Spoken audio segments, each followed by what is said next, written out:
Hello guys, welcome back to my channel, my brotherku ya. Jumpa lagi nih sama saya, siapa lagi kalau bukan John Itung.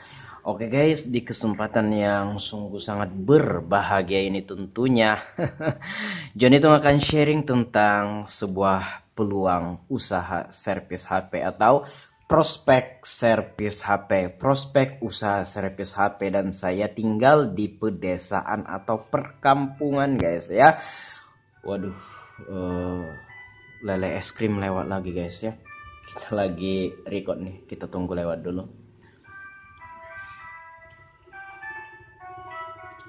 Oke, lanjut aja. Nah, ini guys, di tanganku ini adalah HP Vivo Y91C. Nah, ini kita bisa lihat kendalanya adalah LCD-nya ini udah setengah kagak bergambar dan touchscreen-nya juga pecah ya. Nah, ini kata yang punya HP ini digigit sama anaknya. Anaknya masih kecil ya, ini digigit gara-gara main HP, jaringan nge-lag, gangguan gitu kan. Enggak ini lelet lah pokoknya jaringan wifi itu. Nah, digigitnya lah sama anak ini, dia kesel. Dan orang tua yang melihat HP ini tampilannya kayak gini, padahal sebelum digigit itu masih bagus kan, setelah digigit kayak gini ya shock lah kan, shock beberapa saat gitu. Nah, jadi ya itulah, sebenarnya ini juga pernah dibawa ke sini guys ya, pernah dibawa ke sini sebelumnya, kira-kira sebulan yang lalu. Bahkan saya udah buat video tutorial penggantian LCD touchscreen-nya yang ini, tutorial ganti LCD touchscreen Vivo Y91C ya, 1 bulan yang lalu.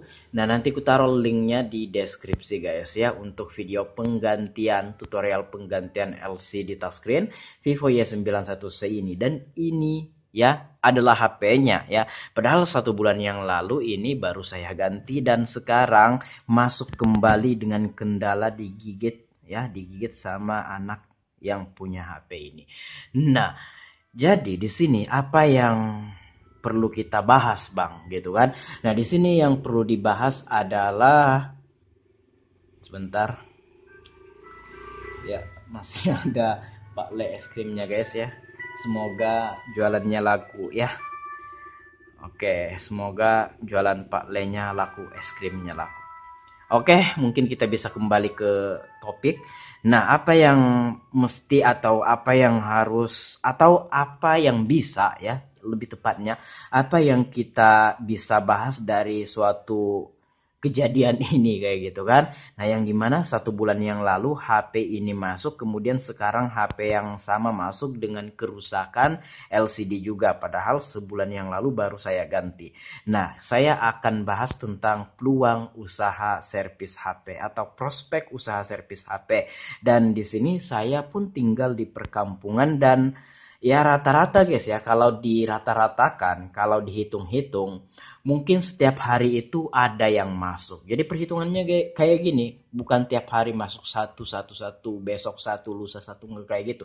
Misalkan nih hari ini masuk 1 ya, nah kemudian besok nggak ada, kemudian lusa masuk 3. Nah, kalau dirata-ratakan itu ya sehari kita pasti adalah mengerjakan atau nyervis HP gitu. Nah, jadi di sini ini adalah HP yang sama yang masuk ke counter kami ya, dengan ganti LCD, dan ini pengen kita ganti LCD-nya. Dan di sini saya bisa bahas ya tentang peluang atau prospek usaha servis HP. Nah, jadi dengan adanya kerusakan kayak gini, belum lagi HP lain, baru di HP yang sama dalam jangka waktu sebulan udah rusak. Nah, ini murni terjadi ini karena kesalahan pemakaian sama orang yang punya HP ini, sehingga diservis ke tempat kita lagi kayak gitu. Nah, jadi di sini kita bisa ya mengasih tarif sesuai dengan harga penjualan atau harga pasar yang ada di daerah kita. Nah, dengan satu HP saja dalam waktu 1 bulan, bahkan ada yang kurang dari 1 bulan, dengan kerusakan yang sama karena kesalahan pemakaian, entahkah itu kena air, terhempas dan lain sebagainya, ada saja rusaknya. Nah, itu adalah peluang untuk kita agar bisa buka usaha servis HP kayak gitu. Nah, saya pun tinggal di perkampungan dan udah jalan 4 tahunan ya kurang lebih, dan untuk hasil servis HP ini walaupun saya di perkampungan ini lumayan guys ya. Nah, ini lumayan. Di sini bukan saya apa ya istilahnya itu, bukan saya menomorsatukan usaha servis HP, enggak. Karena saya bergerak di bidang usaha servis HP, makanya saya sharing tentang prospeknya guys ya di sini.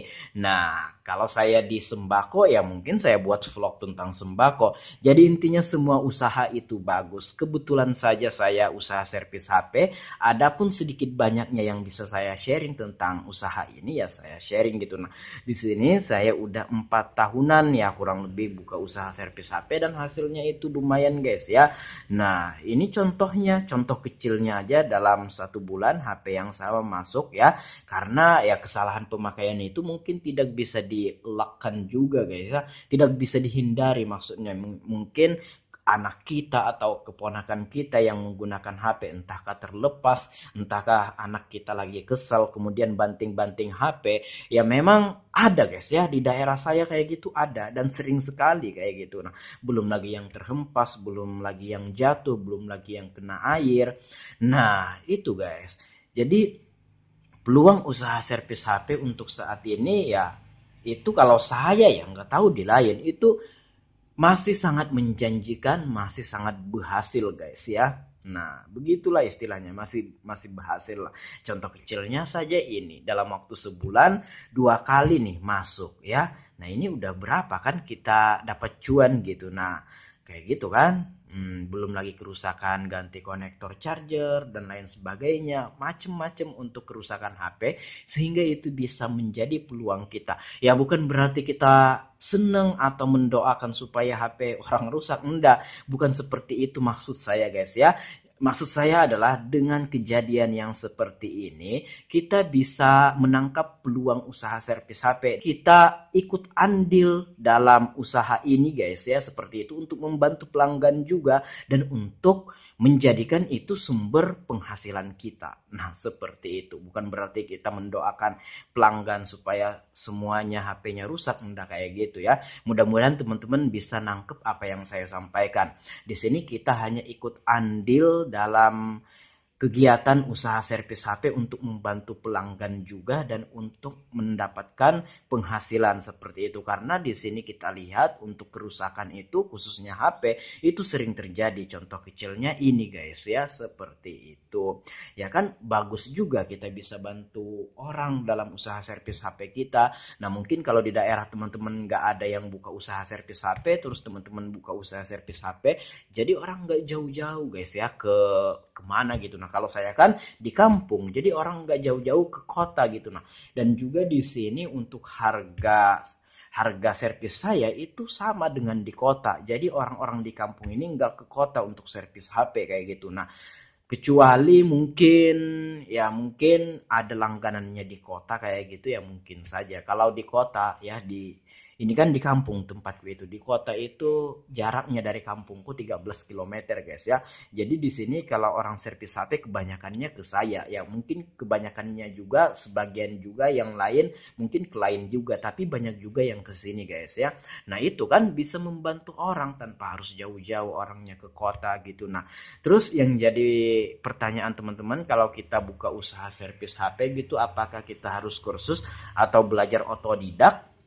Nah, kalau memang ada budget dan memang ada tempat untuk belajar, ada yang memfasilitasi untuk belajar dari segi peralatan semuanya sudah ready untuk kita pelajari dari solder, blower, PSU atau power supply ya dan macam-macam ya.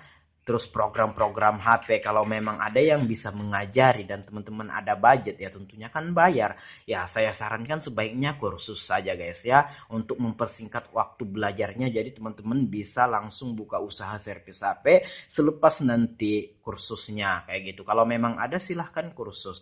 Nah kalau saya sendiri kursus kah? Kalau saya sendiri kebetulan ada teman yang duluan buka usaha servis HP di kota sana, bukan teman juga sih teman, cuma teman baru gitu. Nah kenalnya di sosmed, di Facebook ya, saya inbox dia untuk belajar, dia ya menerima untuk belajar. Saya ke counternya itu ada 3 bulanan ya saya belajar. Jadi ada HP konsumennya rusak, saya langsung eksekusi, langsung ditemani sama dia, langsung diarahkan dan diinstrukturi sama dia kayak gitu.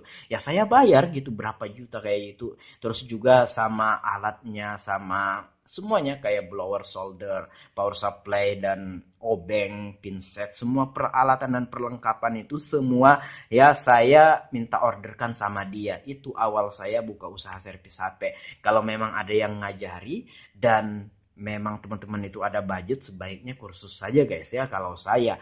Nah banyak juga teman-teman saya yang otodidak belajar di YouTube, tapi hati-hati guys ya kayak gitu. Jangan sampai nantinya HP pelanggan jadi korban kayak gitu, yang tadinya bagus malah rusak. Jangan sampai ya. Kalaupun teman-teman belajar otodidak, saya pun enggak ini ya, enggak maksudnya itu enggak ngejudge ya. Kalau memang teman-teman itu pengen belajar otodidak nggak masalah. Bagaimana kalau nggak ada budget atau nggak ada tempat untuk belajar dan kita harus terpaksa belajar otodidak, ya nggak masalah juga, itu terserah teman-teman. Tapi pesanku ya, hati-hati kalau teman-teman itu baru belajar kemudian langsung buka usaha. Hati-hati terhadap HP orang, jangan sampai HP yang tadinya bagus kemudian teman-teman oprak-aprik jadi rusak dan mati total. Nah, jangan sampai nantinya teman-teman mengganti atau nomboki atau ribut lagi sama pelanggan. Ya, hal yang tidak kita inginkan terjadi kayak gitu. Hati-hati. Tapi kalau pengen belajar otodidak, terserah saja. Kembali kepada diri kita masing-masing, mana yang terbaik buat kita dan mana yang memungkinkan. Buat apa juga kita misalkan ada yang buka kursus gitu, nah tapi kita belum ada budget. Yang gak masalah juga otodidak, tapi hati-hati. Nah, saranku kalau memang ada budget dan ada yang tempat belajar, silahkan kursus saja guys ya.